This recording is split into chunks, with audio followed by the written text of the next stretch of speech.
많이 사랑했다고 많이 아픈 것도 아니고 많이 아프다고 많이 사랑한 것도 아닙니다. 조금만 냉정하게 생각해보면 그 사람이 아니었어도 나는 많이 아팠을 거예요. 이별이 아프지 않으면 그게 어디 사람인가요? 졸업식 날 우는 학생이 있다고 학교에 계속 남아있고 싶어서 슬퍼하는 건 아닙니다. 이렇듯 이별과 헤어짐은 그 자체만으로 힘든 것이죠. 안녕하세요, 이신입니다. 정말 오랜만에 영상을 올리게 되었는데 근 3개월 만이죠. 이유는 그냥 쉬고 싶었던 것 같아요. 한 달 정도 쉬면서 재충전의 시간을 가지려 했는데 일단 편안함에 길들여지니까 다시 영상을 올리기가 쉽지 않았습니다. 그렇게 익숙해진 시간을 끊어내고 내 자신을 돌아보는 시간이 생각보다 오래 걸렸죠. 그래도 아직까지 저를 잊지 않고 기억해 주시는 분들이 있기에 다시 힘을 냈어요. 앞으로도 더 좋은 영상으로 찾아뵙기 위해 노력하겠습니다. 그럼 오늘의 주제로 넘어가 볼까요? 오늘의 주제는 바로 이별 후폭풍입니다. 이별 후에 힘들어하고 있는 사람들에게 왜 이런 아픔이 오래 지속되고 헤어나오는데 적지 않은 시간을 보내며 방황하는지에 대해 얘기해 보려 합니다. 그분들에게 위로와 격려를 보내며 이 영상이 도움이 되길 바래요. 그럼 시작하겠습니다. 이별의 아픔은 누구에게나 찾아옵니다. 다만 정도의 차이만 있을 뿐이죠. 전 이별의 아픔과 후폭풍의 원인은 금단 증상과 비슷하다고 생각합니다. 술, 담배와 마찬가지로 익숙했던 걸 찾고 그걸 끊어내려 할 때 중독된 상황을 견디기 힘들어해요. 귀로는 익숙한 그의 목소리가 듣고 싶고 눈은 그의 모습을 보고 싶다 재촉하죠. 그를 만지고 싶고 함께 사랑했던 아름다운 밤을 기억합니다. 거기에 함께했던 장소나 추억이 깃든 물건, 사연 등이 떠오를 경우 정말 견딜 수 없는 공허함과 외로움이 나를 감싸죠. 이쯤 되면 자기 자신에게 끊임없이 질문하게 돼요. 정말 잘한 결정일까? 그 사람은 내 생각을 하고 있을까? 메시지를 보내면 답장을 받을 수 있을까? 나는 과연 더 좋은 사람을 만날 수 있을까? 등등의 이런 생각들로 나를 괴롭히는 순간이 반드시 찾아옵니다. 그럼 어떻게 돼요? 그 사람을 볼 수 있는 핑계를 찾게 됩니다. 나의 생각과 행동의 합리화를 시전해요. 내가 받았던 선물, 내가 줬던 선물을 되돌려주거나 받겠다고 연락을 하는 경우도 생깁니다. 이건 제가 실제로 경험해 봤던 일이에요. 정말로 그 선물을 돌려받고 싶어서 그 사람이 줬던 선물을 돌려주려고 연락을 하는 걸까요? 아닙니다. 그 사람이 간절하게 보고 싶어서 전하는 초라한 핑계죠. 조금 깊게 생각하는 사람들은 왜 헤어지게 된지 이유를 찾으면서 자기 생활을 유지하려고 노력합니다.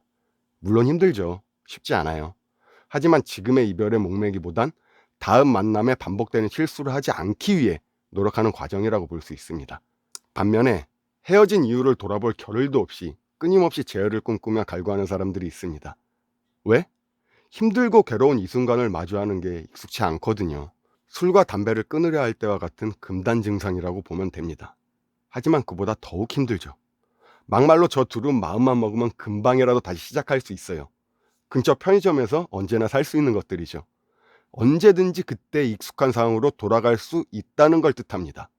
하지만 헤어진 그를 보고 싶다고 언제든 찾아갈 수 있는 건 아니죠. 괴로운 마음을 잊어버려 술에 취해 지내는 날이 많아질 겁니다. 상대의 SNS나 카톡 프로필 사진들을 끊임없이 바라볼 거예요. 정상적인 생활이 안 되고 반복되다 보면 그 사람이 미워질 때도 생길 겁니다. 이런 상황이 좀 더 길어지면 자기 연민에 빠지거나 이렇게 아픈 걸 보니 내가 정말 너를 많이 사랑하긴 했나 보네. 이렇게까지 생각이 들게 될 거예요. 그런데 여러분, 이걸 아셔야 됩니다. 많은 분들이 간과하고 있는 부분일 텐데 많이 사랑했다고 많이 아픈 것도 아니고 많이 아프다고 많이 사랑한 것도 아닙니다. 조금만 냉정하게 생각해보면 그 사람이 아니었어도 나는 많이 아팠을 거예요. 이별이 아프지 않으면 그게 어디 사람인가요? 졸업식 날 우는 학생이 있다고 학교에 계속 남아있고 싶어서 슬퍼하는 건 아닙니다. 이렇듯 이별과 헤어짐은 그 자체만으로 힘든 것이죠. 어디선가 본 댓글인데 마음에 와닿아서 기억하고 있었습니다. 저는 이별에 아파하는 사람들이 이 말을 꼭 기억했으면 해요. 그 사람을 많이 사랑하지 않았다는 소리가 아닙니다. 다만 그 사람이어서 내가 이렇게 아프다는 생각은 하지 않았으면 좋겠어요. 이별은 그냥 슬픈 겁니다.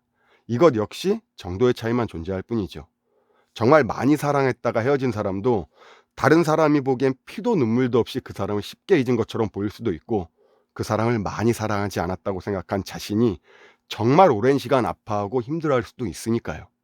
이렇듯 사람마다 겪는 강도나 기간, 제3자가 느끼는 시선은 천차만별입니다. 저는 이별의 아픔이나 후폭풍이 올 때 이렇게 생각하면 좋겠어요.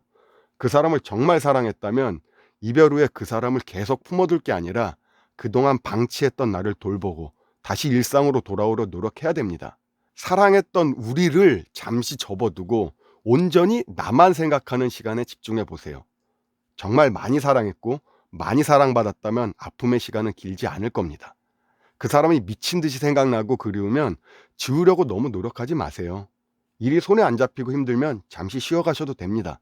다만 그 사람과 다시 잘해보고 싶다는 생각은 가능하면 하지 마세요.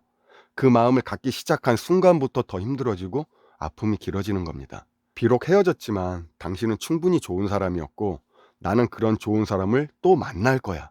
이렇게 생각하시길 바래요. 그럼 정말 내가 사랑할 사람, 나를 많이 사랑해 줄 사람을 만날 수 있을 겁니다.